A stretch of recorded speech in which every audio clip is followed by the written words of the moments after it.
Welcome to Talking Heads, a project of the Africa Centre based in Cape Town. Each week, we bring you the experts, mavericks, and the thought leaders who are demanding we think differently about who and what it means to be African.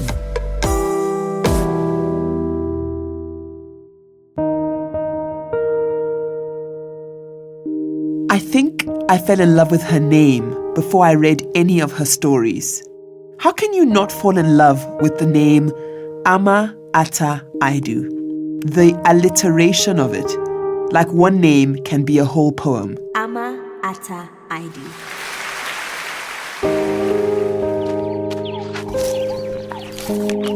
The last man anyone. And then when I was 13, I read Changes, a love story. Love is not safe, Aidoo writes in the book. Love is dangerous. The last man any woman should think of marrying is the man she loves. Her writing put truth and pain together and startled my teenage mind, gave it a jolt about the stuff of life. Okay, clear. The confusions and contradictions. As the first published African woman dramatist, Amma Ata Aidoo was like a beacon for me. I might not have known at 13 that I too wanted to write, but with her as an example, I never had to doubt whether being African or female excluded me from such pursuits. Amma Ata Aidoo is a writer, poet, playwright, and academic. She's also the former Minister of Education in the Ghanaian government, a post she held in 1982. She wrote her first play, The Dilemma of a Ghost, while completing her Bachelor of English in Legon in Ghana. The play was published by Longman in 1964. Among several accomplishments, Amma Ata Aidoo won the Commonwealth Writers' Prize for her novel Changes in 1992. She has held many teaching posts over the years and is currently a visiting professor in the African Studies Department at Brown University.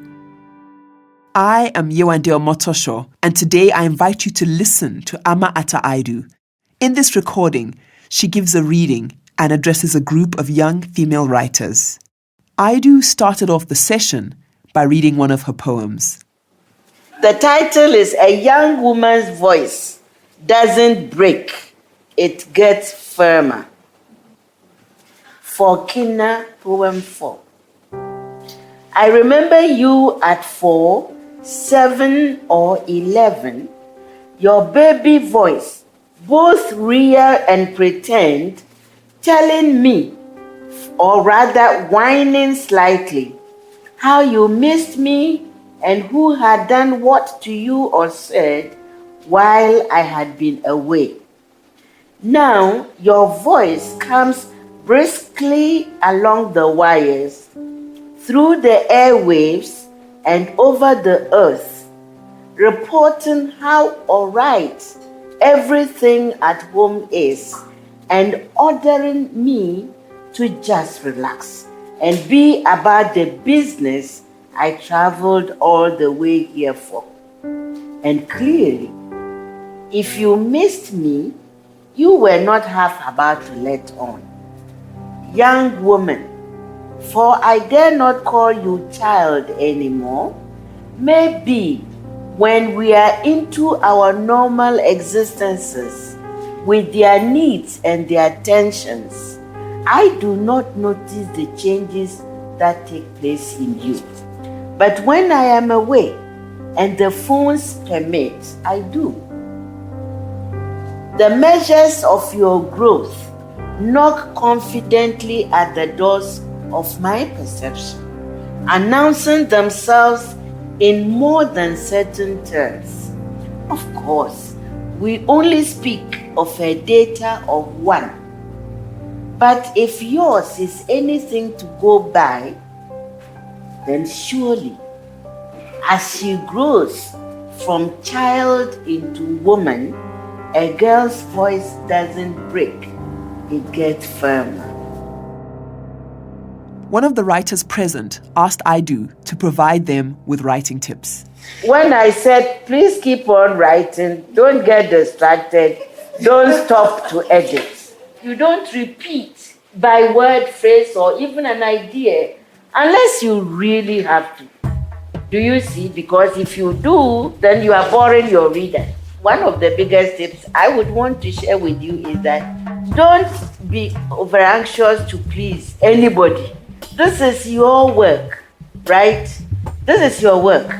Now, you can be overly sensitive about criticism, which is no good, or you can be so humble, it won't do you any good. What I mean, you are not soliciting for people's approval of what you are doing.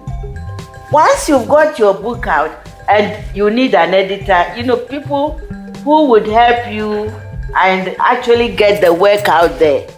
Once it's out there, you won't believe it.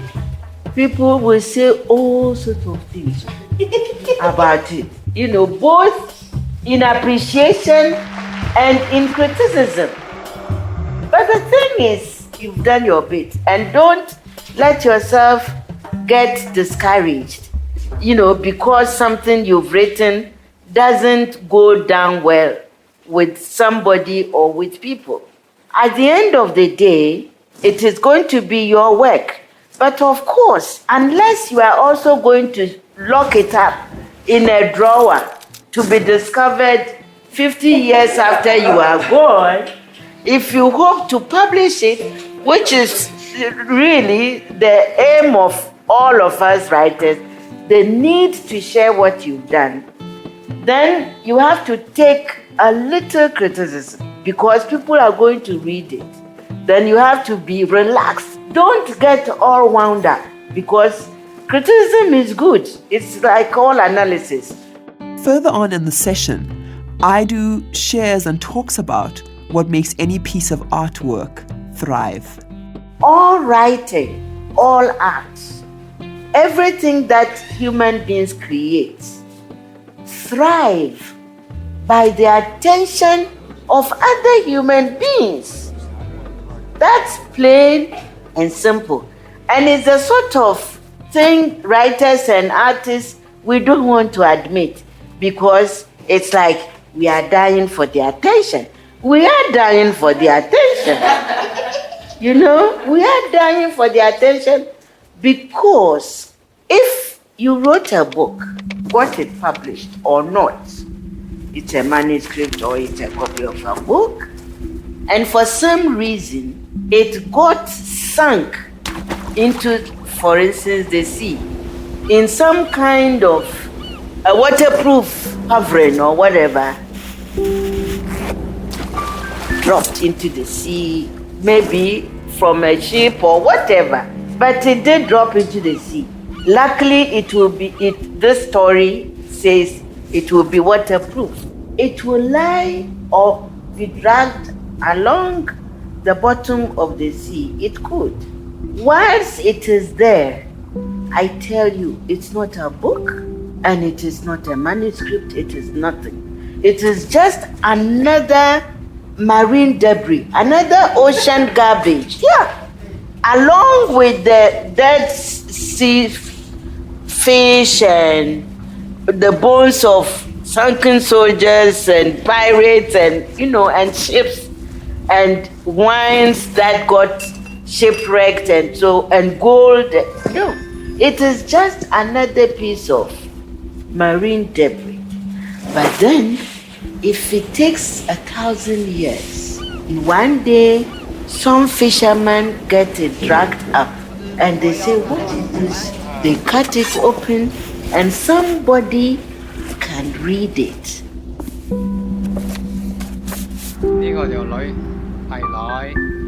In the language it was written to begin with. It's literature.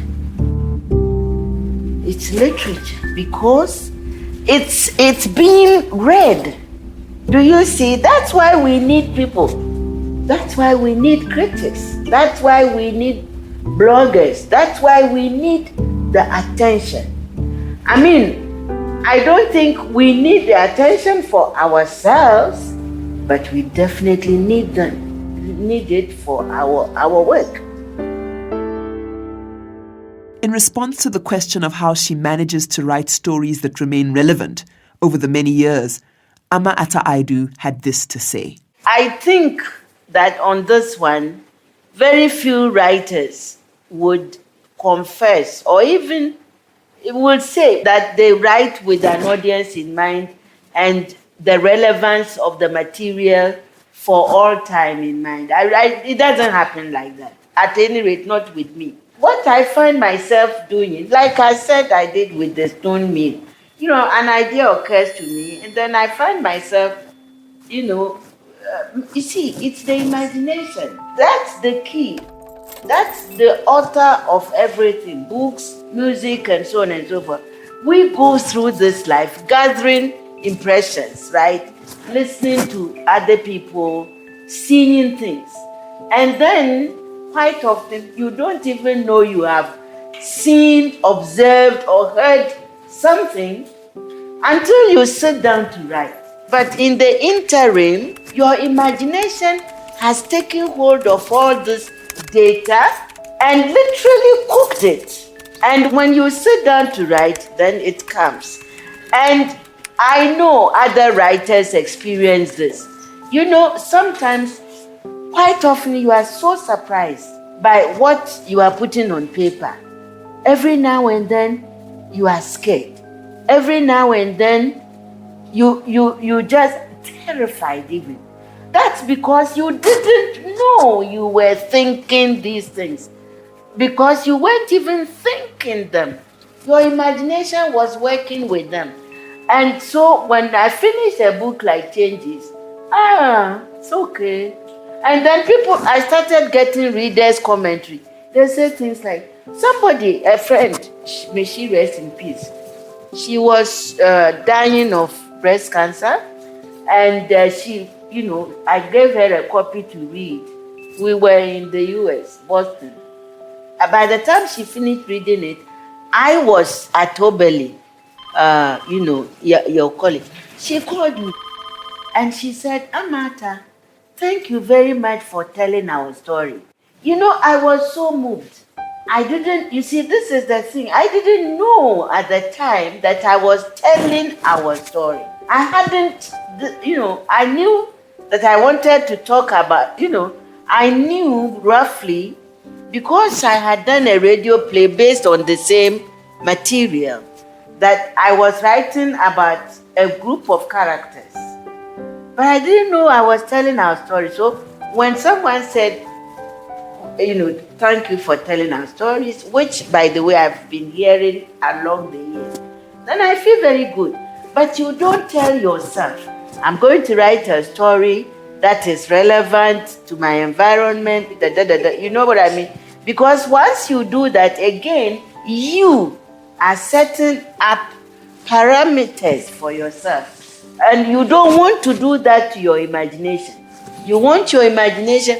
The thing is, even those people like me, whose writings verge on the political much of the time, people say, but you are so political. And my defense is that I didn't mean to. But it is just that when you have what I describe as a politicized imagination, then what you write nearly always has a political tinge to it. And in the interest of symmetry, Aidoo ended the session with another reading of one of her poems. Whom do we thank for women's conferences?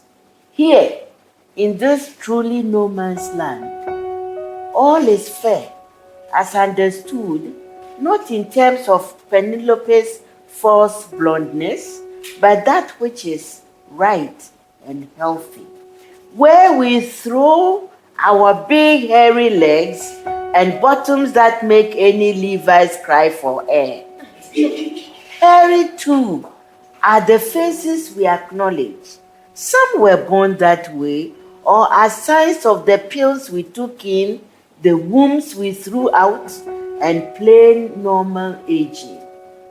Yet, ancient graces walk elegantly tall or charmingly petite in celebration pinks and royal indigos. as though the earth itself was newly found, the air a discovery. We were not afraid of ideas, not our own, not those of others. Along those corridors and in those easy days assemblies, apologizing for our being was not on. We were nobody's wives or mistresses. No one called us mother. And when some daughters present did, it was with the clearest mandate that they picked the fight where we brought it. We were only ourselves, each alone as when we were born and shall be when we died. But living and together, a true power thing that searches, researches, solving, resolving, and as always, sweetly hopeful as only women can be. To find out more about Amma Ata Aidoo and her work, and to listen to other podcasts, visit www.talkingheads.org.za.